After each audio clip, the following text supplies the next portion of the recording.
Discover solutions to issues that affect your family and professional life with practical information to help you get past life's adversities. Take a proactive approach to power up your life with Rosalie's expert resources. The kids are home from school, and for millions of stay-at-home or working moms, it's the perfect time to plan ahead so the family will enjoy themselves, rain or shine. Here were some great ideas to help guarantee seamless summer fun, whatever comes your way, is Emmy Award-winning host and supermom Raina Seitel. Good morning, Raina. Good morning to you. Here in Florida, we can always look forward to some summer showers. Any great tips for indoor family activities that entertain? Sure. Well, I think movies in the summertime are really all the rage, and Jurassic World is really breaking the box office. As we all know, Lego is bringing Jurassic World to your home in brick form, so to speak. In front of me, I have the Raptor Rampage set, which is really great because it's super interactive. You see the mobile vet unit there. The doors open. You can put a guy on the top and swing him around. Also, they have mini figurines of the actual characters. So Chris Pratt's character, Owen, comes to life in your living room. It's a great way to keep the kids active and engaged. Family trips are extremely expensive. Any staycation tips to create summer memories at home? Sure. Well, in Florida, I mean, you guys get to go outside all the time, which is so great. So I really encourage outdoor play, and I have the perfect incentive to do just that. It's the H2O Go water slide. It's great. It is the first to feature an inflatable launch pad, which is really cool, so the kids don't have to worry about that ouch factor when they hit the ground. Invite all the neighborhood kids over to have some good competition, because there are 3 different types: a single, a double, and a triple lane model, so you can have some healthy competition while the kids are getting some exercise and they're really staying cool. And then they come in after playing so hard and they're hungry and looking for snacks. We always want to be prepared with great, delicious snacks, and Cheetos is really upping the ante. They have a new flavor out this summer called Cheetos Mix-Ups, Flamin' Hot and Cheesy. Great on the road, if you're at camp, if you're at home, really delicious. Communication is key to keep our kids safe and stay connected while being on a budget. Sure. In summertime also, you want to kind of reevaluate where you can save money, and with Straight Talk Wireless you can do just that. It's a great plan, 30-day unlimited text and talk for $45. You bring in your own phone, you keep your phone number, you keep your phone, and you keep your service, and you get 5 gigabytes at 4G LTE speed. So it's great, saving you money, and you're connected. Any suggestions for a weekend getaway? Sure. You know what? You can get away with Dreams Resorts and Spas. It's great, all-inclusive, unlimited luxury, great for the entire family. The young set has the Explorers Club. Teens also have a club. And between August 22nd and December 23rd, they have a Kids Stay Free promotion, which means that if your kids, 2 kids under the age of 12, are accompanied by 2 paying adults, they stay for free. We don't want to forget about our furry friends. So PetSmart's Pet Hotel is a perfect place to board them during the day or overnight. So where can we find more tips for seamless summer fun? You can go to thunknews.com/summerprep. Thanks, Raina, for all your summer fun tips. And happy summer. Thank you. Happy summer. Summer is the season for fun outdoor get-togethers, and that usually means cooking up some great food on the grill. Here to put a twist on what to serve up at your next summer barbecue is celebrity chef and 4-time cookbook author, Jaime Gwen. Good morning, my friend. Thanks for joining us. Good morning, Rosalie. I'm so glad to be back with you. Everything good in Miami? Everything is great here in Florida. We love it. It's beautiful, and we love Florida living. Good. You're a grilling queen, Jaime, but summer cookouts are fun. But the food isn't always great for our waistline. Isn't that true, right? We forget, you're grilling and chilling, but it's still bathing suit season. So I'm on the same page as you are, Rosalie, and I put together my best ideas for a lean and clean summer, because I think you can be indulgent, but everything in moderation. So what ideas do you have for a more balanced approach to the traditional barbecue? All right, here we go. So it is easy to rack up calories with beverages and drinks. We know that, right? And when people walk in and you're throwing a summer barbecue, they're thirsty. So I like to set out a galvanized bucket like this. And because the calories can add up and it's easy to be tempted, I like working with Coca-Cola because they have a variety of beverages. I happen to love the Coca-Cola mini can. 7.5 ounces, 90 calories, portion controlled. I don't have to sacrifice taste. I get what I love. Everybody's happy. So consider that that is a great way to let everybody take their own mini can. It stays cold and you've started off the party with a bang. Then And less waste. thank you. What a great point. You're exactly right. And we are, trying to keep our country lean and clean, and we are thinking eco-friendly. So that's so smart. When it comes to everyone walking into your barbecue or into the backyard and you're at the grill, what do you do for that snack attack, right? That moment that everybody is so hungry? Well, I love the idea of a popcorn bar. Everybody loves popcorn. High in fiber, inexpensive, low in calories naturally, and really simple and easy to put together. You pop a bunch of your favorite kernels, and then you set out dry seasonings like the barbecue spice rub you're using, or ranch seasoning, or lime powder, and these little paper bags, and you've got this simple, inexpensive, totally fun, interactive snack where everybody can just shake up their own little personal popcorn bag. Kids and adults alike will love this. Isn't that fun, Rosalie? Absolutely. I know, thank you. I think so too. Okay, and then look at these dishes. If this doesn't look delicious, I don't know what does. I make a sweet and spicy slaw for summer that's lean and clean, and if you've never grilled cabbage before, it adds smoky, fabulous flavor to your coleslaw. I have an Asian grilled pork tenderloin, and then I have what I think is the ultimate side dish. I wanted to point out to great cooks that you should not forget about your kitchen appliances when it comes to summer. Not everything can come off the grill. It's nice to have something made in advance. So this is my pearl couscous salad with a duo of tomatoes, basil, and feta. And I cooked the couscous in my Tiger rice cooker. Now, I am a Tiger rice cooker fan. It's multifunctional. It has a steamer insert that I love. It has a timer that allows me to make oatmeal the night before and then wake up to breakfast. I'm really a great fan of Tiger products. But I will say, using your rice cooker during the summer means that you're not firing up the stove or the oven. There's no ambient heat. You can cook every Mediterranean grain. I've even been known to make a cheesecake during the fall and winter. I make stew. But a great tip for great cooks is to remember to use your Tiger rice cooker year-round. And I mean, how great is that for the ultimate summer side dish? I have some barbecue fries, which, by the way, all the recipes, everything seen here is at chefjamie.com. And then I have one more tip for you, Rosalie. Are you ready? My best chef's tip. Ready? When you're serving watermelon this summer, you always want to add a pinch of salt. It brings out the sweetness. You get this umami that is going to make you a culinary hero. Just try it. You will love it. You're amazing. Well, thank you, Rosalie. Thank you for having me. I'll see you at chefjamie.com, and happy summer. Thank you, Jamie, for offering up some great grilling delights to cook up for a healthier barbecue feast. And your entertaining chef sidebars as well. Thank you. App and tech make the digital world go round and round. But with over 1 million apps available and so much new tech, it's hard to know what to choose. Fortunate for us, we have Mario Armstrong, Emmy Award-winning technology and digital lifestyle commentator, to help us keep on top of the coolest apps and tech out there.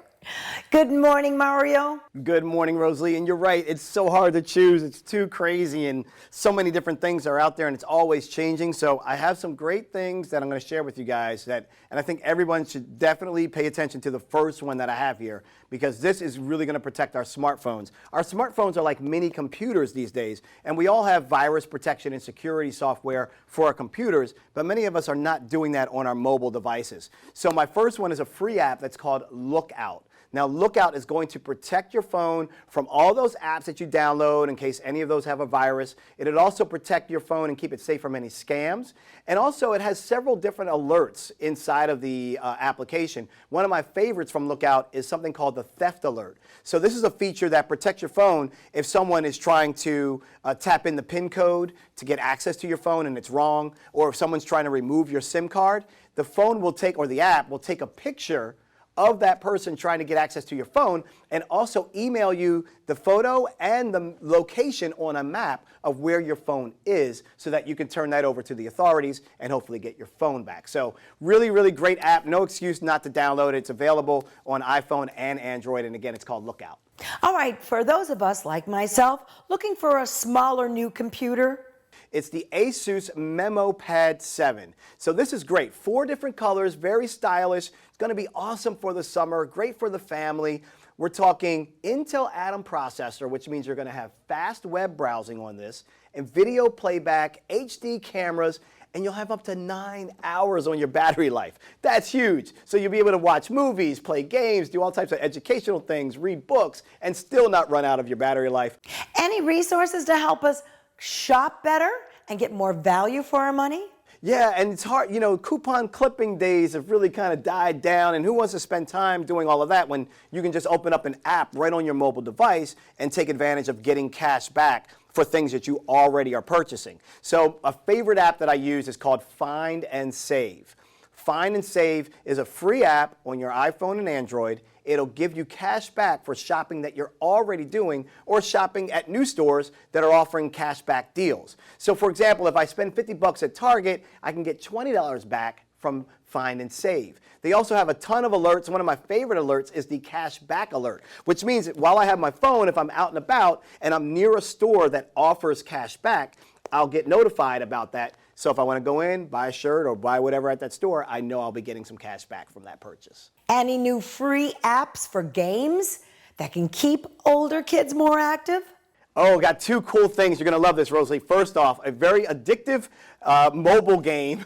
It's an app that you download. It's called Languinis. I love this. Not linguini. Stop thinking food. Languinis. Languinis. Because it's all about language. This is like a mashup of Candy Crush and Word Search put together. As you can see here, you got all these little colored gems that you have to kind of like line up and match. And then once you match them, they'll reveal letters. And when they reveal letters, then you quickly have to spell words to try to score more and more points. So it's a lot of fun. 50 levels to play on this thing, and it's free at the App Store and at Google Play. So a lot of people are going to have fun playing that. And then the other thing for gamers is if you have a gamer that loves playing their Xbox One, this is the headset to buy them. This is the Turtle Beach Elite 800X. This is the most advanced gaming headset that's available today, fully wireless. This thing is fully wireless game and chat audio with this, which is incredible. The noise cancellation feature works really well. And one of my favorite things is the DTS 7.1. That means really great 7.1 surround sound from a quality brand as DTS that's built in. And how about new apps for those sports lovers out there? I use an app called Game Time. This is a free app to download. And what you do is you go onto the app and you see what the cheap prices are for tickets for available seats. You can see the view right on your phone or mobile device of that seat. So you know exactly what your view is going to look like, exactly where you're going to be positioned. And then you can buy the ticket right from your mobile device. No need to print out tickets. You just take your phone right to the gate. They'll scan your phone and let you in. So many new apps. So where can we find them all? Our website is thunknews.com/appstech. Thanks, Mario, for enlightening us to what's new in apps and technology to keep our lives running more efficiently. You got it, Rosalie. Thanks so much for having me on. Take care and see you soon. Did you know 5.1 million Americans are living with heart failure? This year, doctors will diagnose over 670,000 Americans with heart failure. And half of these patients will die within 5 years. Joining us this morning is Sara Paul, an advanced practice cardiovascular nurse for 27 years and one of the founders of the American Association of Heart Failure Nurses. Good morning, Sara. Good morning. Thank you for having me. Sara, what's the distinction between heart attacks and heart failure? A heart attack is when the blood flow to the heart muscle is blocked and the muscle is not able to function. Many people around the country have coronary artery disease, and so they're at risk for a heart attack. Patients who have had coronary artery disease or a heart attack are at risk for developing heart failure. You know, when I was a brand new nurse, there was very little heart failure because we didn't have stents and bypass surgery to help people survive heart attacks. But now people survive with their coronary artery disease only to develop heart failure years later. Heart failure being a syndrome where the heart can't quite get the blood out to match the body's needs. And so the symptoms the patients often have are that of fatigue, shortness of breath, and swelling, because patients with heart failure, people who have heart failure, tend to retain water. And that water can build up in their legs and cause swelling, and also in their abdomen, and ultimately end up in their lungs, which makes it very difficult for them to breathe. And then they lead a poor quality of life. That's exactly right. And quite often end up in the hospital because then they need powerful drugs to help get the water out of their lungs. And that's a problem because about a fourth of the patients who get discharged from the hospital after a heart failure hospitalization will end up back in the hospital again within a month. So that's a huge problem across our country. And so here today at the American Association of Heart Failure Nurses meeting, we're talking about a new device called the CardioMEMS. It's made by St. Jude Medical, and it's a device that is inserted into the artery of the lung in a very simple procedure. It's not a surgical procedure. And it measures the patient's water level in their lungs. The patient has a pad at home. They lay down on the pad once a day. They have a monitor at their bedside, and they push a button on that monitor, and the information about the water level in their lungs is sent to their doctor or nurse's office, and we're able to call that patient. Usually just by adjusting medications, we can decrease and stop the buildup of fluid in the lungs. And the real beauty of this device is that we might see the water building up in the lungs before the patient even has symptoms. So this prevents patients from having to go to the hospital with their heart failure. And that's a huge change from the way we used to treat heart failure and fluid buildup, and that is that we treated them after the fluid was already built up and had to kind of chase our tails after the fact. This way we're staying proactive and we're staying ahead of the problem. So when nurses, doctors, and caregivers can work cooperatively, this will help heart failure patients live longer and healthier lives. That's exactly right. So the medications and the devices that we have at our fingertips to treat patients is only part of treating heart failure. A large part of treating heart failure is the patient taking care of themselves. And so doctors, but predominantly nurses, do a lot of teaching to teach the patients how to eat right, how to exercise, how to watch for symptoms of problems from their heart failure. And it's very important that patients who have heart failure contact their doctor, their nurse practitioner, if they think they're having problems with heart failure. So we encourage that, and if you would like more information about all of this, it's at heartfailureanswers.com. Thank you, Sara, for joining us this morning to educate our viewers to the prevention and treatment of heart failure. Thank you so much.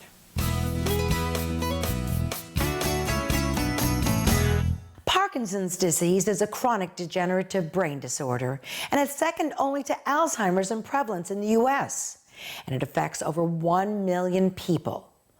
Most researchers believe that a combination of genetics and environmental factors can influence risk with no cure to be found.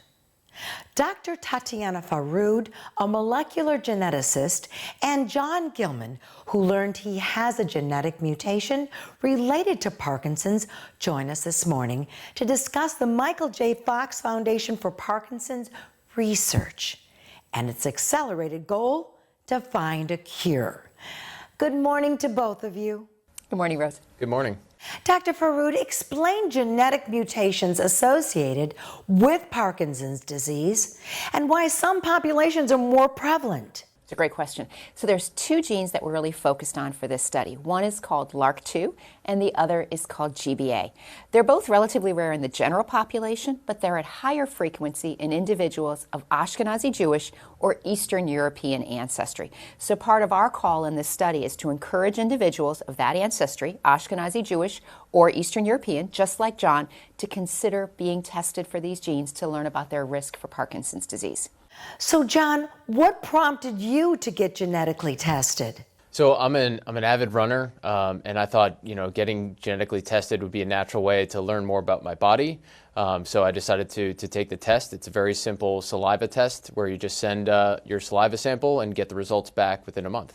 So how did you respond, John, when you heard your genetic testing results? I found out that I have a gene that's associated with endurance athletes. I also found out I have the gene for male pattern baldness, which is no surprise. But then I also found out that I had the genetic mutation that made me more likely to develop Parkinson's down the line. Okay, doctor.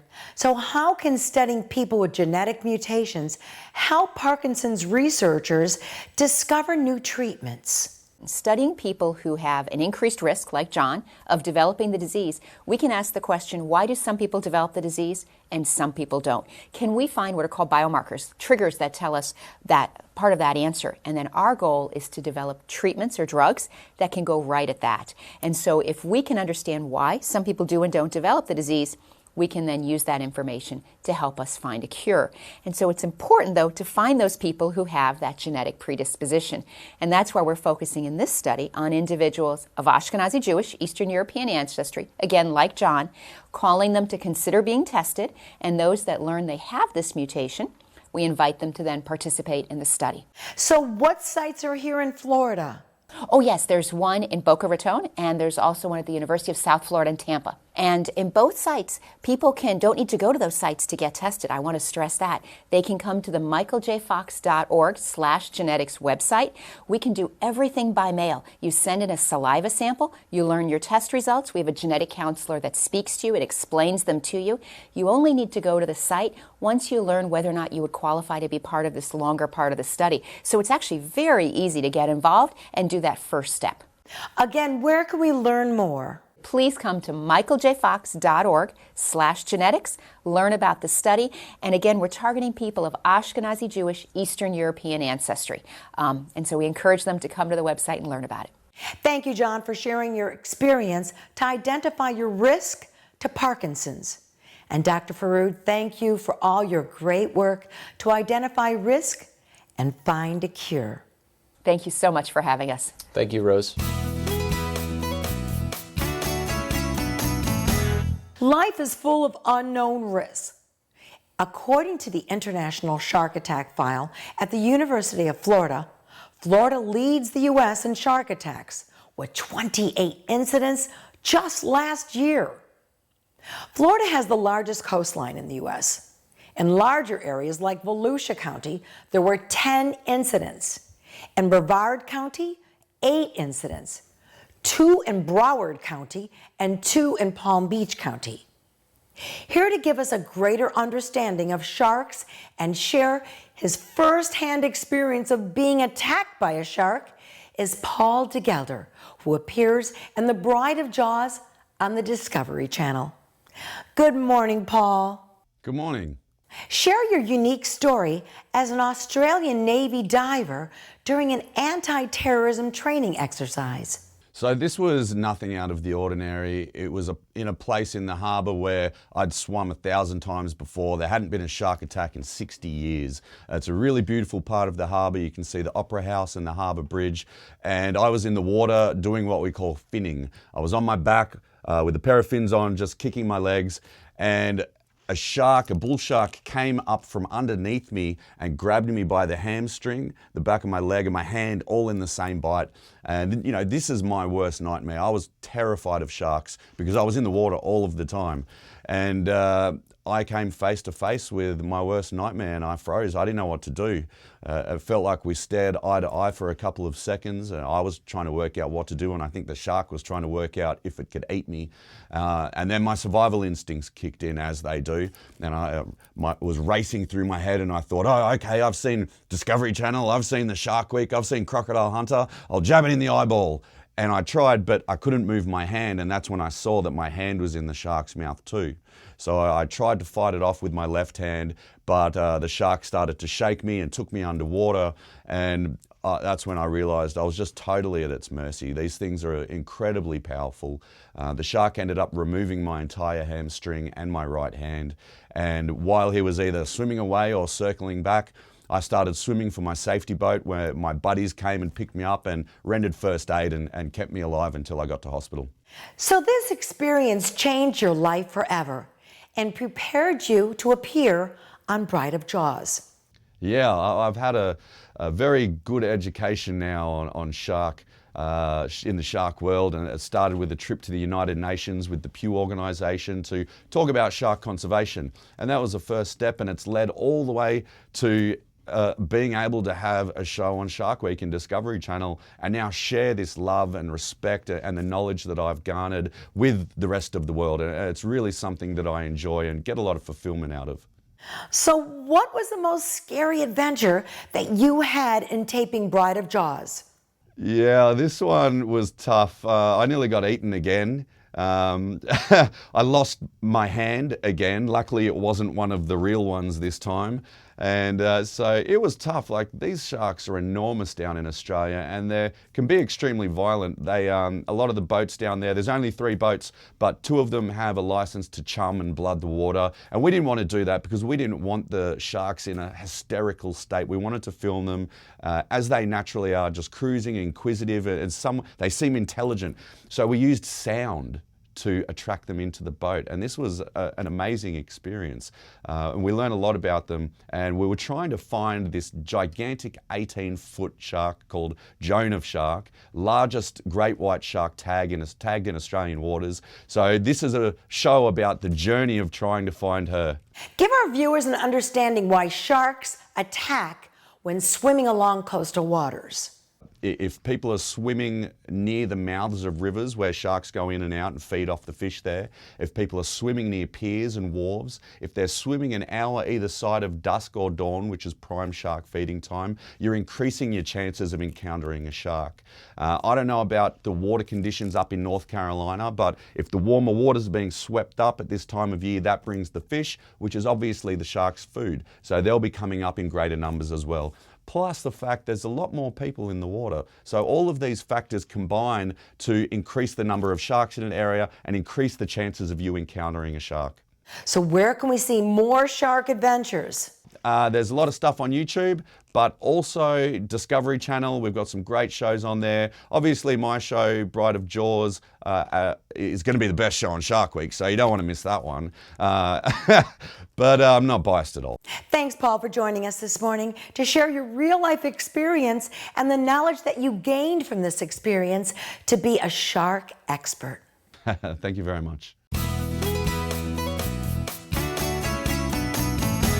Summer fun includes healthy barbecue feasts and indoor and outdoor fun activities. Take a proactive approach to know your risks and prepare with a plan. Share with us your proactive approach to protecting yourself and your family from risk in life at facebook.com/Rose Lee Show or visit us at roseleearchershow.com. Thanks for joining us, and we'll see you soon.